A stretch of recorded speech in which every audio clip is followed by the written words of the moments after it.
So we got poison ivy and we got poison oak.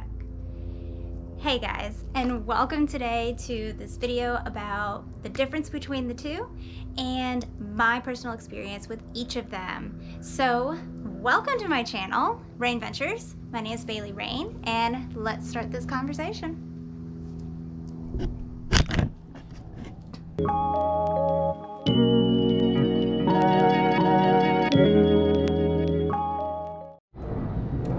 So about a month ago, I took these photos that are popping up right now, and you can see they're very swollen bumps that have formed, and I didn't understand where they were from. I didn't get where it was coming from, why I was having this reaction, this whatever, and my first thought was, this must be bug bites. So I had taken a few images. They were oozing and crusting over, and that was when I got a little concerned. And then the following day I took these photos that are coming up now, and you can see it's pretty bad. My legs don't look that awful, which it's okay, it happens. But I did a lot of research and I was looking up things, and I'm like, what the heck is this? Because in the past I've had poison ivy before, and it happened at a photo shoot at Ozone Falls, which I will have that pop up here if you want to go check out that waterfall to see kind of where I was talking about. And I was there with a photographer. We were doing a few swimsuit photos, and I brushed up against it somewhere, some way, poison ivy, and it felt like a jellyfish sting kind of, and I saw a few little red lines, and I went into the water some and kind of swashed my leg, and that completely cured it.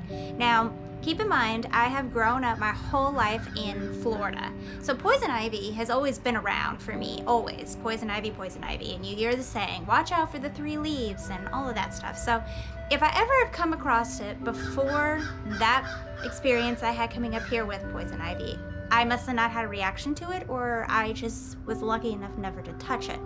So that was my experience with poison ivy. Nothing severe. We go to a college nearby and play disc golf all the time, my husband and I, and there's poison ivy everywhere, and I never, if I've touched it, because I don't pay attention, I'll be honest, I just walk through the woods and not even think about it. So if I rubbed up on it, I must not have a severe reaction to the ivy, other than that one time where I had that jellyfish sting kind of feel. So going back to these bumps, and I didn't know what it was, and then you can see on my tattoo that it's there, and that section concerned me not only for my tattoo, but it looked a lot like I always go blank on what it's called, shingles. And I thought, oh my god, pray that's not what this is.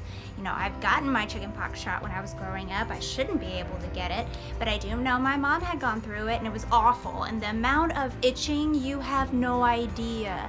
The itching is god awful. So I went from worried it was bites to then worried it was shingles, and I was really concerned about that because my husband had touched it, and then I thought, oh my god, if that's the case, where else on my body have I touched my face? Is it going to spread? All this stuff. And anybody that I asked or showed it to, they kept saying it was poison oak, and I'm like, you know what, dang it, I keep looking at all these pictures of poison oak, and it doesn't look like my poison oak. In my opinion, it just didn't match it. It looked more like a really bad mosquito bite reaction or something like that. It just, to me, the images online didn't look like what I had, so it made no sense to me whatsoever. But in the end, that is what it ended up being. And I didn't bring it out here, but I will take a picture and show it to you guys. I used this wash for about a week, and it started to go down. But the fascinating thing about poison oak, something I didn't mention, it takes a week for it to show up. So my husband and I were working on hiking this loop that I'll have pop up here that you can go check out in the mountains. And there was a section on Boat Mountain Trail that is a little overgrown. And that was the only area I could possibly think of that I came across it. Because after that, we hiked Mount LeConte within that same week. And I know I didn't brush up against anything on Mount LeConte. It's so well kept, it's not overgrown. I would know if I was rubbing my ankles on something. So keep in mind it takes a week for it to show up. So a week later, these bumps were forming and itching and driving me absolutely berserk. And I didn't put together until later when I realized and did more research that it takes that long for it to evolve and show up on your skin. And some parts of it will take even later. So what was really scary about it is it started off those little bits that you see, but then it spread around my entire ankle area. There was an area where I always sit where I tuck my foot into my like underneath me, my one foot, and so it was starting to show up a little bit behind the back of my thigh, and I was just freaking out because it sucks, the itching and the bumps, and you just want it to go away. So that was when I started this wash stuff, and a week later I took these photos that should be coming up, and you can see they're still very red, very inflamed. This was a week into using the, was it a week? No, it was a week later than the previous photos, but it was probably only day 2 of using the wash. And I was in Florida visiting my mom, and we went to the beach, and I was terrified of putting it in the salt water, but it ended up being fine, and in time it got better. So my experience with poison oak was not good.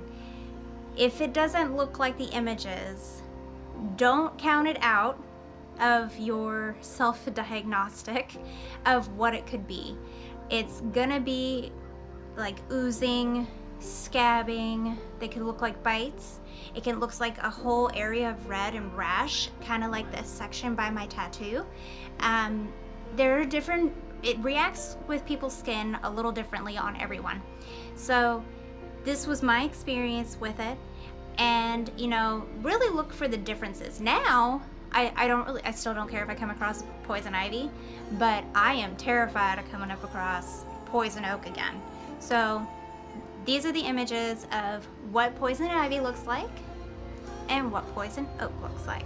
You can see the oak is a little fuller looking and fluffier around the edges. It still has that 3-leaf concept, but it's an evil little thing. So it'll catch up with you and it'll torture you until you figure out what it is and wash it and treat it properly. But yeah, I wanted to share my experience and so show some images to you guys. Hopefully they're not too disturbing. And here at the end, I want to show you what they look like now. I actually took these pictures today. This is posting at the same time that it's posting, but this was a little over a month ago. Okay, you can still see the scarring in the areas where it was. So it takes a very long time to completely go away. You have to be patient with it, keep doing your wash, keep doing what you need to do. If it got on any clothing, if you can impossibly remember what you were wearing when it showed up, make sure it's washed. Any shoes, make sure they're clean. I'm sure that didn't help me because from when I think I got it, 2 days later we were hiking Mount LeConte and I was putting the same shoes on. I don't know, I mean, now that should be washed off and cleaned off my shoes, but that oil sticks around for a long time and it leaves a mark. So that's it, guys. That's what the difference is, in my opinion, between poison ivy and poison oak and my personal experience with it and the torture I went through, because I'm telling you, it was torture. I mean, 3 a.m., couldn't sleep, going to CVS, buying Benadryl itch cream and Benadryl to pass me out so that way I wouldn't itch. So anyways, keep an eye out for these plants when you're hiking. I know I do a lot of hiking videos and it's very important to watch out for these. You not put your hands in it, and if you touch it and then touch your face, it could show up on your face. Just be very aware of your plants and your surroundings. And yeah, that's it, guys. If this video was helpful for you at all, please, please, please subscribe, like, and comment. Have you had this experience? Have you come up across poison ivy, poison oak? Share some images. I did, and we all know that was scary. Anyways, guys, see you next time.